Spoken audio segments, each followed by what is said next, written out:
अभी तस्वीरें आप देखिए बीजेपी दफ्तर की लखनऊ से इस वक्त हम आपको दिखा रहे हैं, जहां पर एक बड़ी हलचल यहां पर है क्योंकि बीजेपी अध्यक्ष चुना जाना है और उसके लिए कई सारे नाम सामने आ रहे थे, लेकिन अजय चौधरी का नाम बाद में निकलकर सामने आया। अभी सीएम योगी आदित्यनाथ को आप वहां पर देख रहे हैं, एक बड़ी हलचल वहां पर इस वक्त दिख रही है और कुछ ही देर में नामांकन भी यहाँ पर दाखिल होगा। नामांकन दाखिल करने के लिए ही ये सारी जद्दोजहद वहां पर इस वक्त दिख रही है। पंकज चौधरी का नाम लगभग तय ही माना जा रहा है क्योंकि ये कहा जा रहा है कि कल घोषणा हो जाएगी, लेकिन वो तब जब उनके अलावा कोई और नामांकन दाखिल नहीं करेगा। अब कौन है वो? मोदी सरकार में देखिए वित्त मंत्री रहे, 7 बार से महाराजगंज के सांसद भी यहाँ पर रहे। मोदी अमित शाह के भरोसेमंद उनको माना जाता है, अच्छे रणनीतिकार हैं, उनके तौर पर उनकी पहचान भी यहाँ पर प्रदेश में है और इसके अलावा कार्यकर्ताओं में भी अच्छी पकड़ वो रखते हैं। कुर्मी समाज से आते हैं, इसलिए उनको यहाँ पर एक बड़ा चेहरा भी माना गया है और इसीलिए उनका नाम यहाँ पर लगातार आगे चल रहा था। हालांकि इसके अलावा साध्वी निरंजन ज्योति का नाम भी लगातार सामने आ रहा था। नामांकन की आज प्रक्रिया होने वाली है, इसीलिए ये तस्वीर इस वक्त यहाँ पर बेहद अहम मानी जा रही है। सीएम योगी आदित्यनाथ पहुंचे हुए हैं, कई केंद्रीय मंत्री हैं, स्मृति ईरानी इस वक्त मौजूद हैं और इसी दौरान अब नामांकन की जो प्रक्रिया है वो भी यहाँ पर संपन्न हो जाएगी। तो एक बड़ी हलचल इस वक्त आप लखनऊ में देख रहे हैं क्योंकि 2027 का प्लान तैयार करना है। साल 2027 में विधानसभा चुनाव होने वाले हैं और ये देखिए नामांकन दाखिल करते हुए इस वक्त आपको पंकज चौधरी यहां पर दिख रहे हैं। सीएम योगी आदित्यनाथ उनके साथ यहां मौजूद भी हैं। इसके अलावा डिप्टी सीएम केशव प्रसाद मौर्य भी उनके साथ मौजूद हैं, ब्रजेश पाठक उनके साथ यहां पर मौजूद हैं और लगभग अब ये कल नाम जो तय यहाँ पर हुआ है उसकी घोषणा कल हो जाएगी। और ऐसे में अगर रणनीति तैयार करनी है तो वो है साल 2027 के लिए कि आखिर किस तरीके से अपनी जमीन को उत्तर प्रदेश में बीजेपी और ज्यादा मजबूत करे, क्योंकि जो 2000 अभी जो हाल में विधानसभा चुनाव हुए थे उसमें और माननीय श्रीमती स्मृति ईरानी जी, माननीय शाही जी, माननीय स्वतंत्र देव सिंह जी, माननीय अरुण जी, माननीय शर्मा जी, माननीय दारा सिंह चौहान, माननीय कमलेश पासवान, इन्होंने एक सेट में अपना उनकी उम्मीदवारी का प्रदेश अध्यक्ष हेतु समर्थन करते हुए पंकज जी का नामांकन प्रस्तुत किया है। ऐसे ही अन्य माननीय हमारे 4 अन्य सेट में हमारे माननीय शिल्पी गुप्ता जी, महेंद्र कोटार जी, अजीत प्रजापति जी, रामाश्रय मौर्य जी, धर्मेश शाह, नंदलाल मोदी जी, ऋषिकांत राय जी, भरद्वाज जी, विपिन वर्मा जी, डेविड पवन सिंह चौधरी, पार्टी के वरिष्ठ नेता, जिलाध्यक्षगण, विधायकगण, इन लोगों के श्री हरवीर पाल जी, श्रीमती निर्मला पासवान जी, श्री जनार्दन तिवारी जी, श्री हंसराज पप्पू जी, श्री यशपाल सिंह बघेल जी,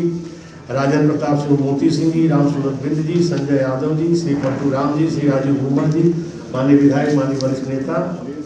माननीय एमएलसी और श्री माननीय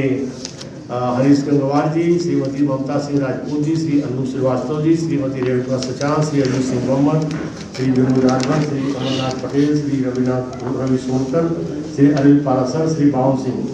ये अन्य माननीय जिलाध्यक्ष इसमें है और माननीय विधायकगण, माननीय एमएलसीगण है। इसी तरह माननीय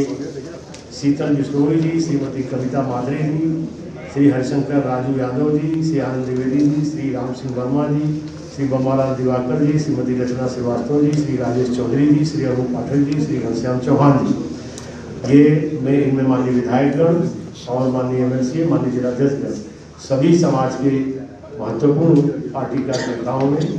श्री पंकज चौधरी जी। तो पंकज चौधरी का नामांकन यहाँ पर आप देख रहे हैं, उन्होंने पर्चा भर दिया है। पर्चा भरने के बाद पर्चा यहाँ सबमिट भी उनकी ओर से कर दिया गया। सीएम योगी आदित्यनाथ उनके साथ उस वक्त मौजूद रहे और डिप्टी सीएम भी उनके साथ वहां पर मौजूद हैं। कल औपचारिक ऐलान हो सकता है। पहले और 1-2 नाम सामने आ रहे थे, लेकिन सबसे आगे जिनका नाम था वो पंकज चौधरी ही यहाँ पर थे और इसी वजह से, क्योंकि एक मजबूत रणनीतिकार उनको माना जाता है और रणनीति की जरूरत है उत्तर प्रदेश में बहुत ज्यादा है बीजेपी को, क्योंकि बीते जो विधानसभा चुनाव यहाँ पर गए उसमें प्रदर्शन जिस लेवल का होना चाहिए या बीजेपी की जो अपेक्षाएं थी उस हिसाब से हुआ नहीं। तो आखिर वो कौन सी सीटें हैं जहां पर फोकस सबसे ज्यादा लगाना है, उसके लिए एक अच्छी रणनीति ही काम कर सकती है और रणनीति ही आपको विजय दिला सकती है और बीजेपी इस बात को बखूबी जानती है। इसीलिए उनका पूरा फोकस रहता है कि किस तरीके से जमीन पर जनता के साथ जुड़ा जाए और उसके लिए कौन सा जनप्रतिनिधि चुना जाए, इस पर सबसे बड़ा फोकस। और ऐसे में पंकज चौधरी का चेहरा यहाँ पर चुना गया है और आधिकारिक ऐलान देखिए यहाँ पर हो सकता है। अभी जो प्रक्रिया है उसके हिसाब से ही यहाँ पर बीजेपी चल रही है। नामांकन आज दाखिल हो गया है। कल अगर इसके बाद किसी ने नामांकन दाखिल नहीं किया तो फिर उनको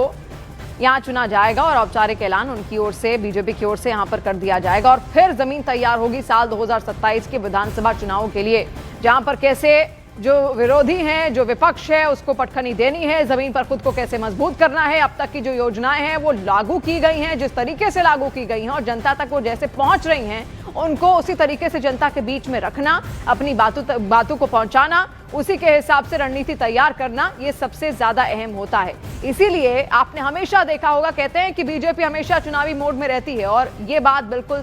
सच साबित है। अभी 2025 है, दिसंबर का महीना है, वक्त है 2027 के विधानसभा चुनाव में, लेकिन उससे पहले ये चेहरा यहाँ पर जो बदला गया है, यहाँ पर अब जो चेहरा चुना गया है, वो उस पर जिम्मेदारी होगी 2027 की रणनीति तैयार करने की। तो सोचिए, इतने पहले ही यहाँ पर रणनीति तैयार करने की कोशिश अब बीजेपी की इसके आगे से यहाँ पर होगी। और आप पंकज चौधरी को देख रहे हैं, इस वक्त सीएम योगी आदित्यनाथ के साथ वो बातचीत करते हुए भी नजर आ रहे हैं। 2027 का प्लान आखिर कारगर होगा या फिर नहीं, देखिए ये तो भविष्य ही बताएगा, लेकिन उसके लिए अभी से जो जद्दोजहद है, जो मेहनत है, जो रणनीति तैयार करनी है, जो प्लानिंग है, वो अभी से बीजेपी करती हुई दिख रही है।